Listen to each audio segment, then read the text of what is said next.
Hello and welcome to the Business of Meeting podcast. I'm your host, Eric Rosenberg. Over the years, I've had the privilege of helping businesses in the meetings and event industry grow and succeed. And I'm excited to share that experience with you. If you feel alone and overwhelmed, and if you're looking to take your business to the next level, improve your strategy and sales, and connect with like-minded professionals, you are in the right place. I invite you to visit eventbusinessformula.com and join our community of event business owners dedicated to exponential growth. Now let's dive into today's episode. Hello and welcome to a new episode of the Business of Meeting podcast. And today I'm delighted to welcome an amazing person on this platform. We're going to talk about 26, but we're going to talk about her journey, the importance of serendipity in life, and also what she's doing. She is the Vice President Sales and Marketing of Streamlinevents. Ladies and gentlemen, the one and only Lucy Giovando Watts. Lucy, how are you? I'm fine, Eric. Thank you for that great introduction. That I have to take you everywhere with me. That's a fantastic introduction. I appreciate it. Thank you. You told me that not everyone is pronouncing Giovando the right way. I mean, you're going to get some sort of award. There is very few people that can do it. There's a lot of vowels. People get hung up on that. So I appreciate the correct pronunciation. That's fantastic. Wonderful. With great pleasure. Tell us briefly what you're doing today, and then I'll ask you about my favorite question to start the show. But what is it that you're doing? What does Streamlinevents does today? Fantastic. Yes. So I get the honor of serving as Vice President of Sales and Marketing for Streamlinevents. We are an event agency headquartered out of Emeryville, California, and we've been around for over 24 years. It is a fantastic company. I am so happy I get the opportunity to work here. And as I like to say every year on my anniversary in LinkedIn, I get to work with the best of the best. Not only the best event managers, event technology, our creative and sourcing department, but also our clients as well. It's a fantastic company, and I'm super happy to be working here.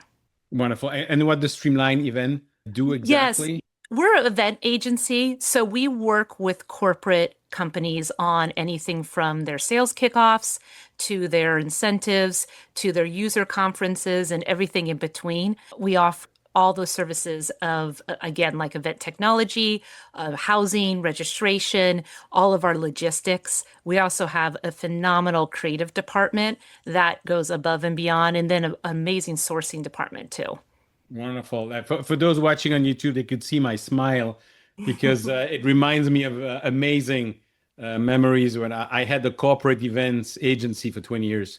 In Belgium. So I'm very familiar with incentive trip, with sales meeting, with product launch and everything. So, and sometimes I feel for you. I know the capacity you need of handling stress to be able to do that. Right. Again, the best of the best. It's some great event managers and event technology managers. They just handle things.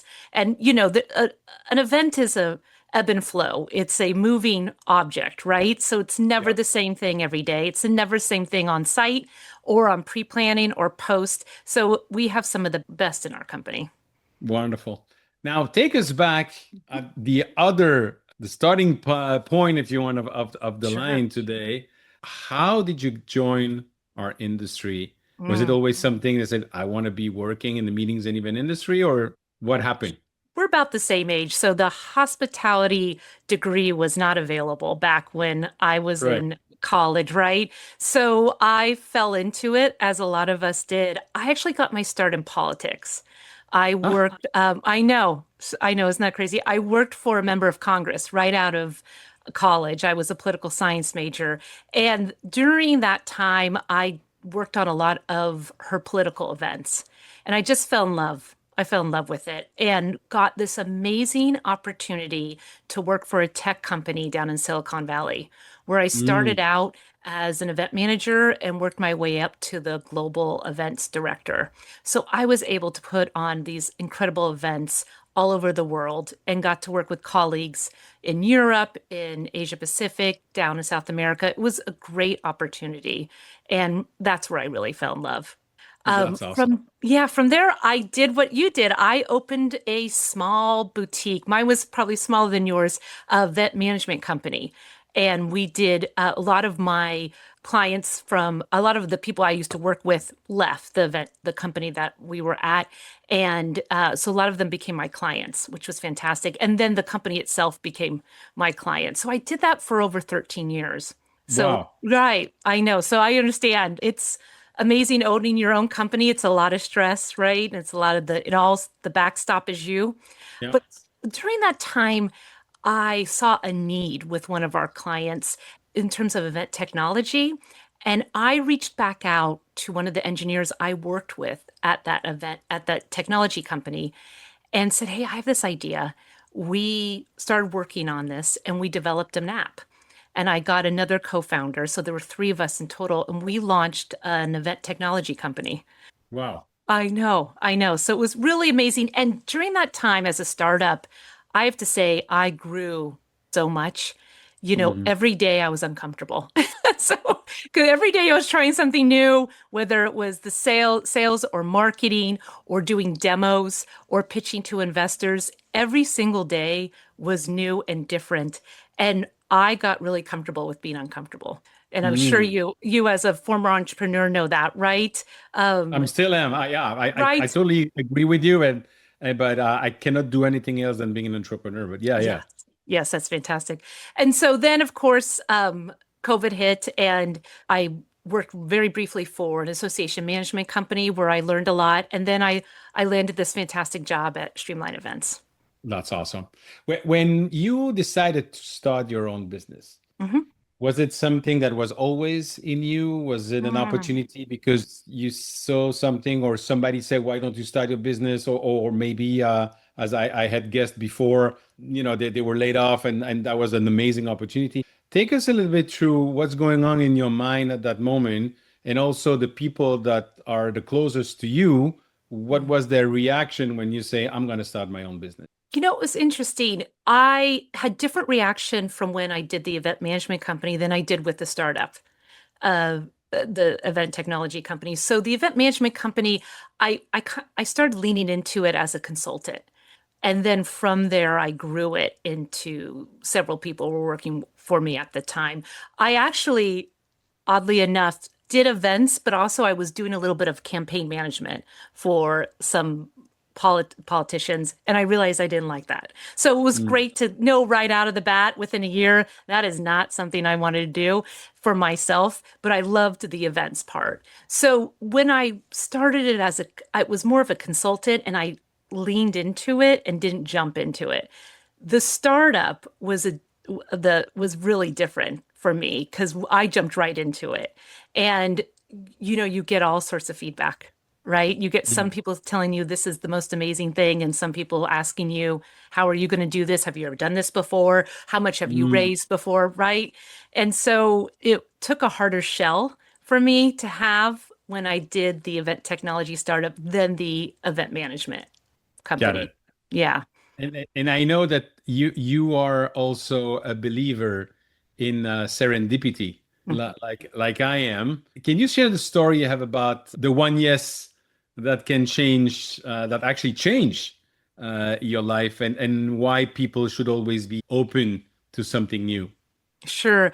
In our company right now at Streamline Events, we pushing for that opportunity to say yes. We are encouraging everyone in our company to speak on something that they're an expert in, whether it's budgets, whether it's sourcing, whether it's creativity. So we're really opening that up for our whole company, and we've gotten great response. And several of our employees have been able to speak at the WEC, for instance, for MPI. So that's something we encourage at Streamline Events.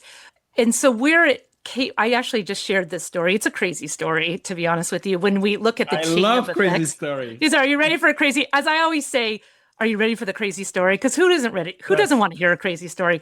I just shared this with some students. I had the honor of being a guest speaker for a hospitality summit for San Jose State University here in California. So I Yeah. shared this story with them. And so it's going to take a moment. So get your coffee and bear with me. So it's when we say the opportunity, say yes.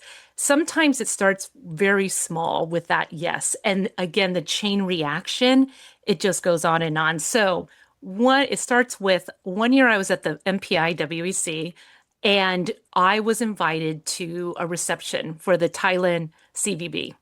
And that evening, I was with a group of friends and I was going back and forth. Do I want to go? Do I not want to go? And my friends are saying, hey, listen, we'll meet up with you. And I thought to myself, no, you know what? I'm going to go. I RSVP'd, yes, I'm going to go in.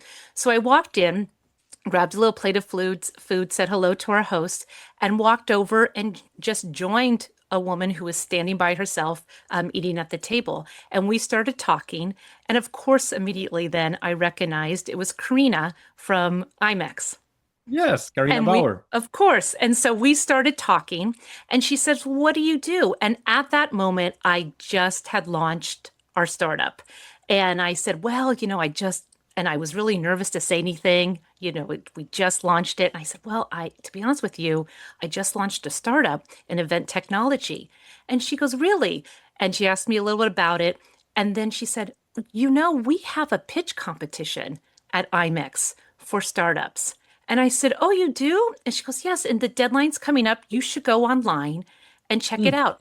And internally, I am dying. There is no way. We just launched this. Our product's still in beta. We just pulled up our website. There is no way I am going to do this. So I get home and I talked to our other co-founders and I mentioned this. And they said, oh, we should apply. I was like, you guys don't understand. This is IMEX. This is a pitch competition. I don't know who this is going to be in front of. We're not ready yet. Well, the day before the application was due, I finally said, okay, just submit it. What's the worst thing that can happen? Exactly. A couple weeks later, I get an email. Thank you to the 20 startups that applied. We have chosen 4. And our company was one of those 4. Amazing. And I immediately broke out in hives and said, oh my gosh, we can't do this. We just have a beta. All that imposter syndrome, all of the fears, everything rose. Long story short, because this is just in the middle of the story, we end up going to IMEX. I got up to pitch the product. It's a 3-minute pitch, and I recommend everyone do 3-minute pitches. It's incredible to be able to be concise, because you're going to get, you're going to time out if you're not, and that doesn't look good. In the audience was Corbin Ball, godfather of event technology, right? Like all of the important people. And I get up and pitch, and then they announce the winner, and I was not the winner. But afterwards, I was approached by 2 women in the audience from Meetingsnet, and they said, hey, listen, your product sounds super interesting. I know we have a colleague. I'm sure she'd be interested in talking to you more about it. Here's her card. And I said, okay. And then I looked across the room, and there were my 2 co-founders who came with me speaking to the winner who actually won the pitch competition. Fast forward on that side, we ended up partnering with them and doing an event in we integrated with their technology. About a month later, I called the person at Meetingsnet, and I thought, oh, I'm just going to leave a voicemail message. She'll call me back, and then I'll prepare, and I'll have all my answers all ready. She answered the phone. I said, hi. I explained who I was, explained the story, and she goes, okay, great. Let's get going. And she starts interviewing me right then and there. And I go, oh, we're doing this now? Oh, okay, great. So she starts interviewing me. And we finished. And afterwards, I went, oh my gosh, I can't believe I did that. Again, the uncomfortableness, being interviewed on the spot, all of those challenges. So about a couple weeks later, this is the time when all the magazines were coming to your office, right, in print. The article came out. We posted it on social.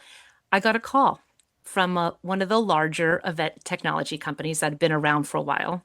And the salesman said, hey, my boss told me to call you. You sound like an interesting product. You have an interesting product. We'd like to talk about it. So a couple months later, we were integrated. Our product had launched. We were integrated with this larger event technology company. And a year later, an acquisition offer was made. Amazing. All going back to Thailand CVB, going to that CVB. So at any time, the whole time, I wanted to say no. There were many moments the fear was in me, the imposter syndrome, as you say, as everyone says. Yes. But it was that saying yes, and it set off this chain of emotions and chain of experiences that ultimately resulted in our end goal. That's amazing. Any And thoughts on that? any thoughts on that? Sure. I so much believe in serendipity. That Right. I graduated from business school after Mm-hmm. many years. It was a disaster for me in Belgium, but finally graduated extremely well. And I thought, for once, I don't have any exam to repass in the summer, so I'm just going to enjoy it and then cancel the holidays. Went to a barbecue, met a guy, was my first boss. Then I went on ski holidays and I met a couple, and then I joined this industry, and so on and so forth, up to last year in April. I had a friend coming for dinner, and he said, I can come that night, but I have a friend visiting. I said, bring your friend. Right. And the guy I've never met before now is the reason why I just launched Eric AI. And I'm able to mentor people all over the world in 77 languages just because of that dinner. So, thought on serendipity? You bet. I Yeah, like. that's fantastic, right? And you could have easily said, "Oh, let's play it another night," right? You just leaned. I think sometimes, especially in our industry, we overthink, right? We are planning for the worst possible scenario. Right. And I think we have to remind ourselves that we also need to plan for the best possible scenario. So in saying yes, sometimes without the guardrails, it could lead to something big and or That's set off a chain of events. absolutely. And what do you say? I want to ask you a question, and then I'm going to tell you why I'm asking you a Okay, question. perfect. Love this. Your two co-founders, Hmm. are they male or female? These both were male. The reason I'm asking that, when you say we're not ready for the pitch, and they say we're ready for the pitch, Hmm. that immediately brought, I'm the father of three daughters, okay? And so Hmm. I have this conversation regularly with them, and I brainwash them from day one. As they can read, there was this poster of Sheryl Sandberg on the fridge. Hmm. The next time somebody said you are bossy, tell them you have executive leadership skill. Love But it. the thing is, I remember reading her book, Lean In. Hmm. And by reading her book, I learned that for to apply for a job, to apply for a promotion, men, if they can already deliver 50%, will be totally okay to apply, and women will wait to be at least 80% to do it. Right. And that makes me think of that, especially in our industry, you have 80% of women. Correct. And that to me, I was so shocked. I bought the book and gave it to all my female friends that were in corporate in Belgium Right. because it's insane. But when you know it, Right. then you can overcome it and basically have as many opportunities that anyone. Correct. Correct. And that and both my co-founders were not from the industry. They were outside the industry. And there was something about, the in Silicon Valley, they say fail fast, fail forward, fail fast. The Yeah. hospitality industry, we don't like failure, right? We don't say the F word, correct? So I was I had been in the hospitality industry 15, 16, 17 years by that point. I felt I did not want to fail in front of my peers at this. Mm, And so when you have that mentality, it again, the entrepreneurship of this taught me to jump in anyway, to do it anyways, and to feel mhm. uncomfortable. And it's okay. And you're going to keep going. And you might fail, but oh my gosh, what if you don't? What if you don't fail? We think so much time about if we do fail and not, well, what if we don't? What could happen? What are the possibilities? And so I do feel it was helpful for them not to be in the hospitality industry. The winner of that pitch that year did not come from our industry. They were not solving a pain point.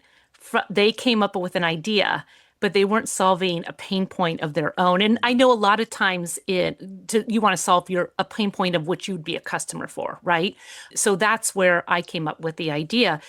But you don't have to necessarily come from the industry to know pain points. You can talk to people, you can read. I mean, there's just so much information you can glean. So it was interesting at that point when I saw him win and he didn't come from our industry. I thought, okay, hold on a second. It's all going to be okay. We're fine. You just need to calm down, relax, and move forward.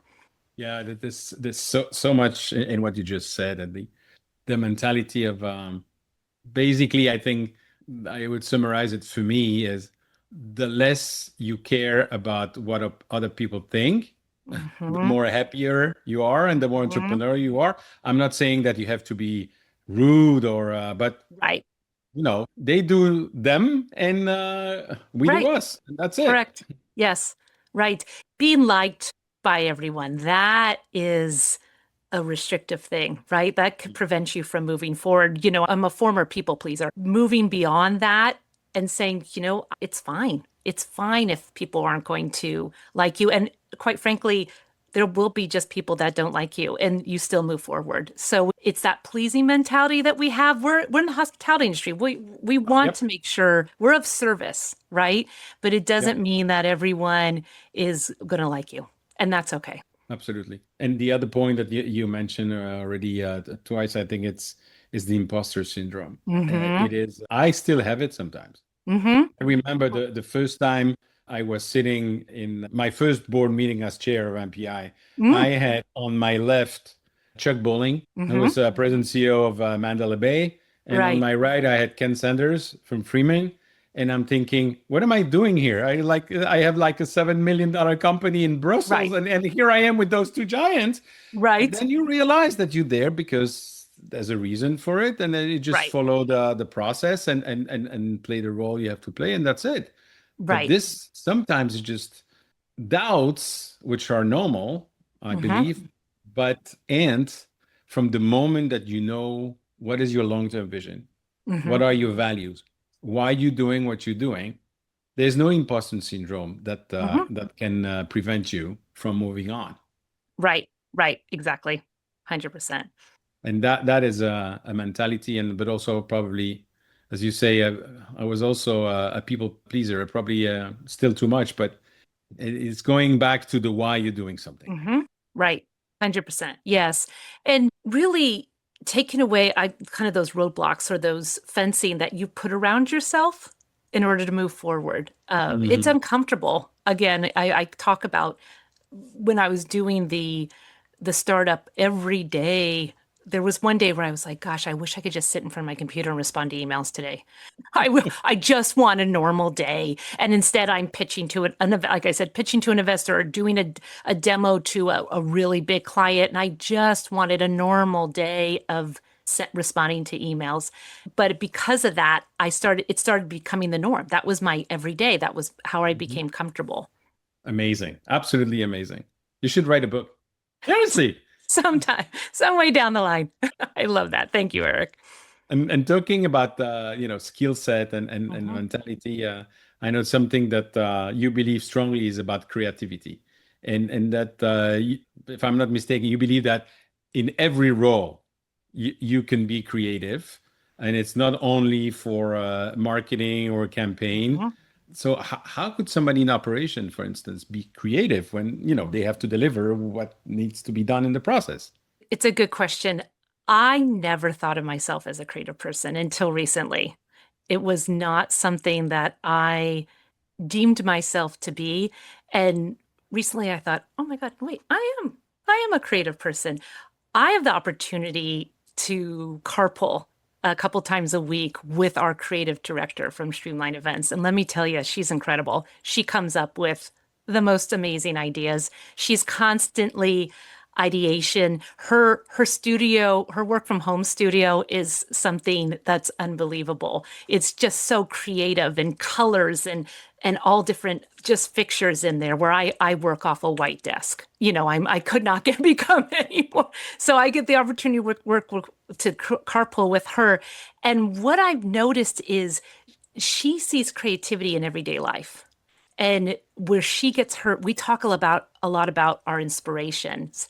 Mm. And what I have found is two things. One, I have to allow myself time and space to be creative. So, how we're constantly bombarded with emails and Slacks and notifications. I need Yeah. to, if it's not in my workday, it's in my weekend or it's in my morning or it's in my evening, to just have some nothing nothingness happening. And again, I have kids, you have kids, that's very hard to do. But to find that time whether I'm walking the dog or I'm driving on an errand, just to not to have that thinking time. But the thinking time is you're not thinking, you're just exploring in your mind, different ideas. And then I also pull inspiration differently from where she pulls inspiration. So I'm a big, everyone at Streamline Events know this. I love TikTok. I love it.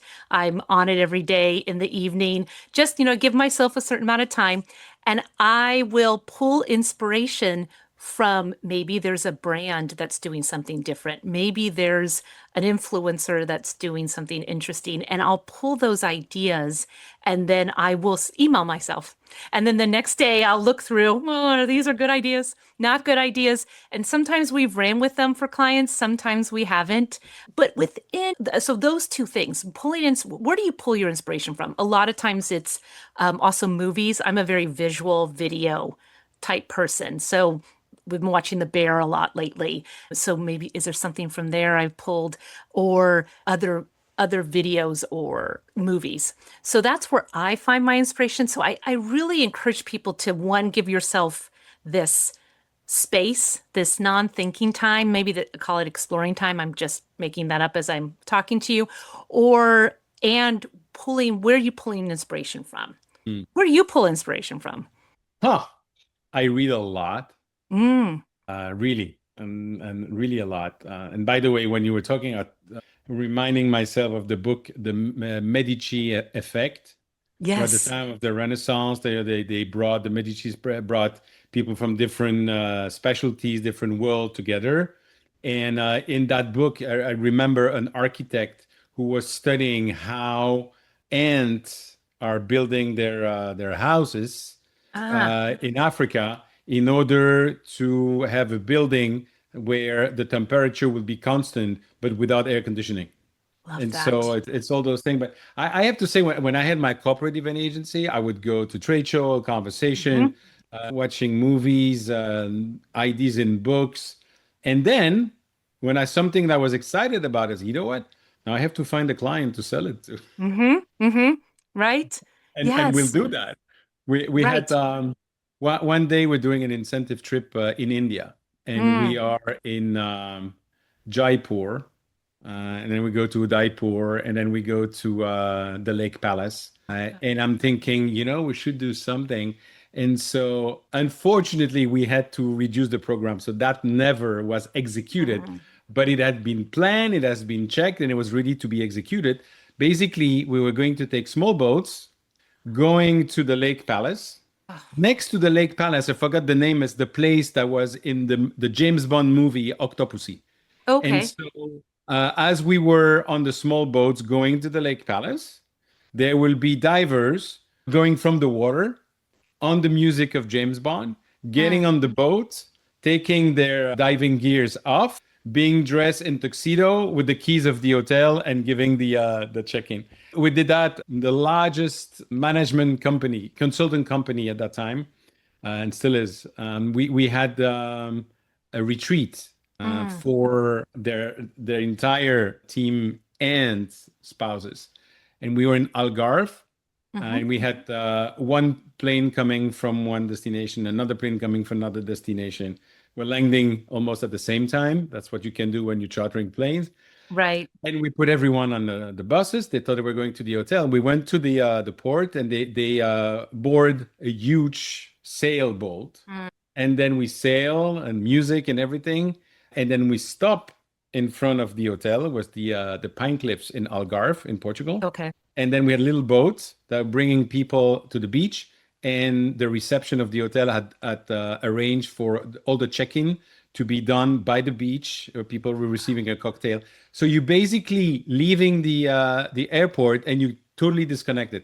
And I can go on and on. It's all ideas. It's a mindset Mm-hmm. of what can you create that is Right. on one hand totally in line with the strategy and the values of the organization, and on the other hand, that you're creating experiences that people cannot duplicate if they go back with their family and friends at the location.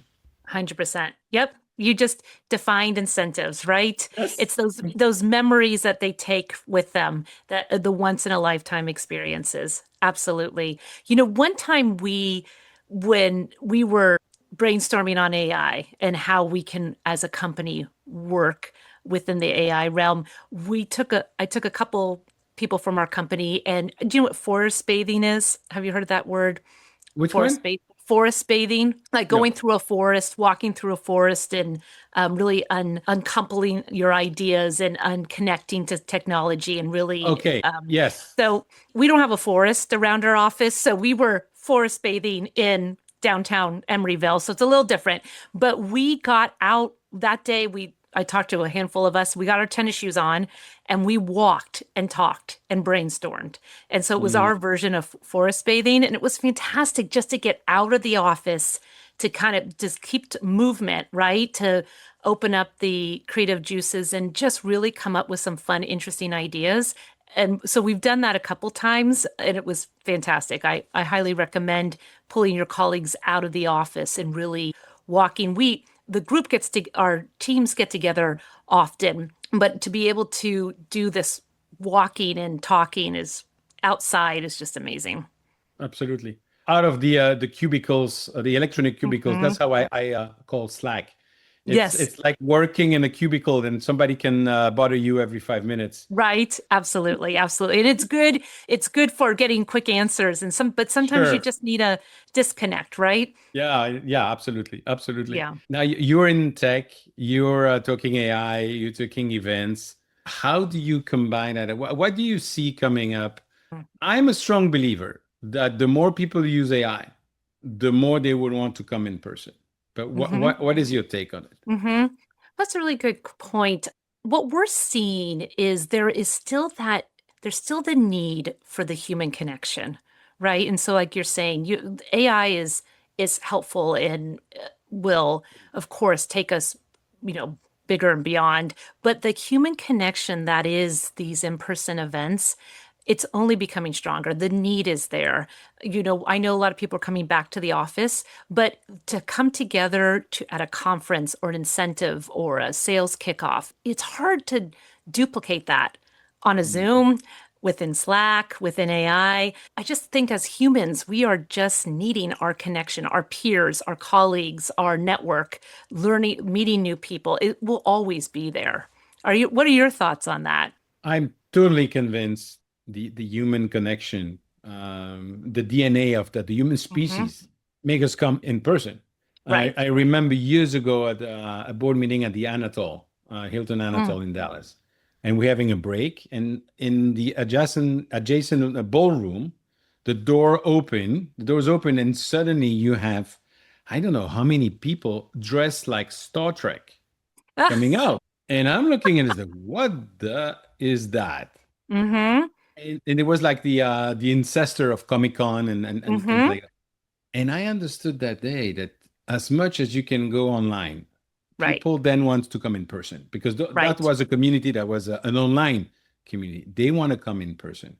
It doesn't replace the serendipity of conversation. It doesn't Right. replace the sense of belonging to a community.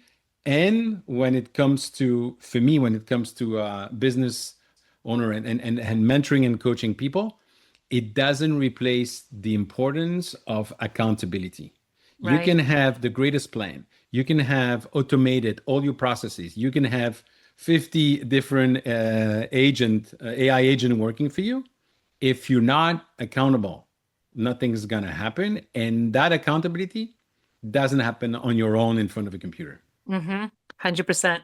It's the way to that the serendipitous, like as you're saying, conversations that you have in the hallway, right? As you're getting your coffee and you're Yeah. striking up a conversation. You can't that doesn't happen online. It's just harder, right? And then you're seeing the person is right there and we're getting along and oh, we have something in common. And then that conversation, especially for new business, right? It just moves on. But that trust is gained right from the onset because you're seeing them in person. Yeah. So I agree with you. Community that starts online, there's always a need for connection in person.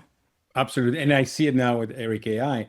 It Hmm. doesn't replace the cohort I'm doing, doesn't replace Hmm. the community of business owners that I'm helping. And it's actually enhancing the support because now Right. you have 24/7. Right. Right. But Right. Right. it's never going to go away. So that's the good thing. And so what do you see now for this year in terms of teams, in terms of leaders, the Mhm. change? I know that big tech, Amazon just laid I off a know. lot of people. I A few know. months ago, it was Microsoft and all those big companies, which if you look on the long term, they've hired a lot of people and then Right. they're reducing. So net, I guess there's a gain in terms of job, but still, it's Right. extremely difficult when you're in this position. So what do you see in terms of leaders and teams, what they people should be doing, and how do you see this year coming up? At Streamline Events at our company, one of the things that we provide is, as leaders, are the safety nets. When we are able to provide that safety net, our teams are able to be bolder, able to try out, have risks. If they know their leaders have their back and they're there for support, and if they're there for anything that they need.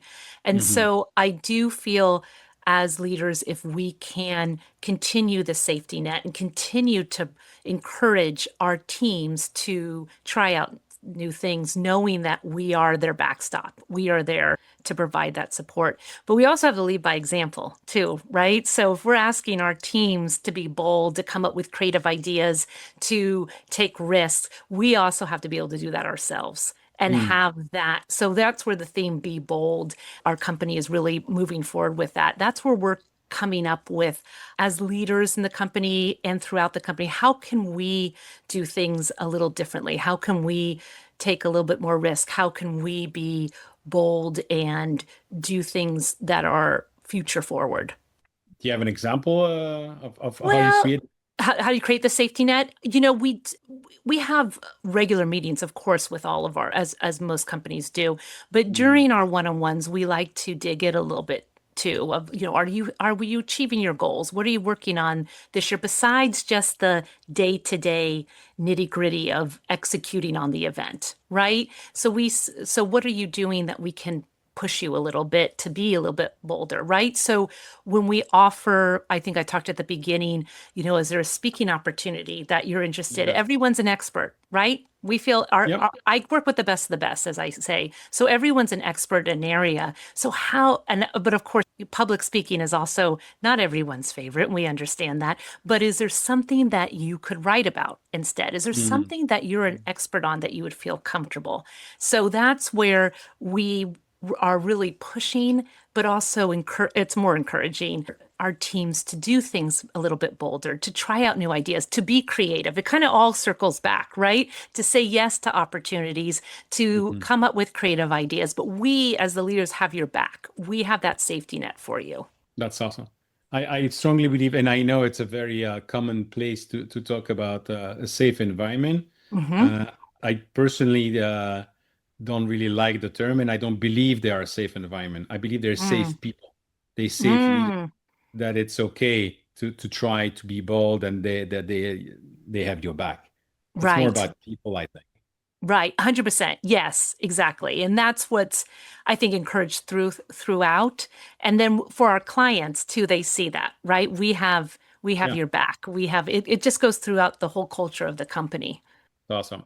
So let's be bold in 26. I And love and it. and my two last question for today. Okay. First of all, how do people get in touch with you?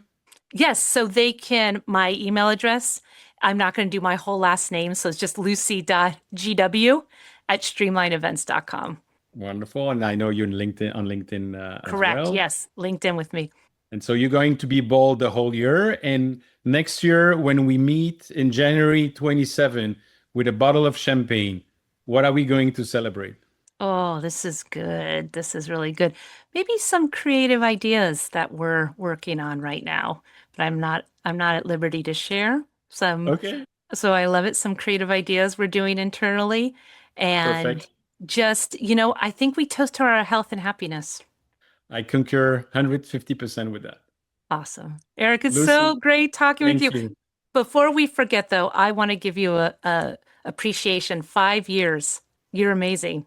Not everyone could continue doing something as consistent as you have done. That's incredible. So congratulations. So we'll toast to that as well.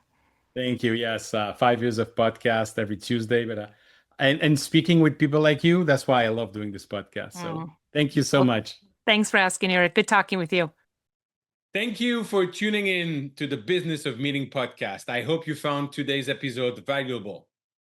If you enjoyed the show, the most important thing you can do is leave a review and share it with your colleagues. It really helps spread the word. I truly appreciate your support. And if you're ready to take your business to the next level, don't forget to visit eventbusinessformula.com to learn more about how we are helping even business owners like you. Thanks again for listening, and I'll see you next time.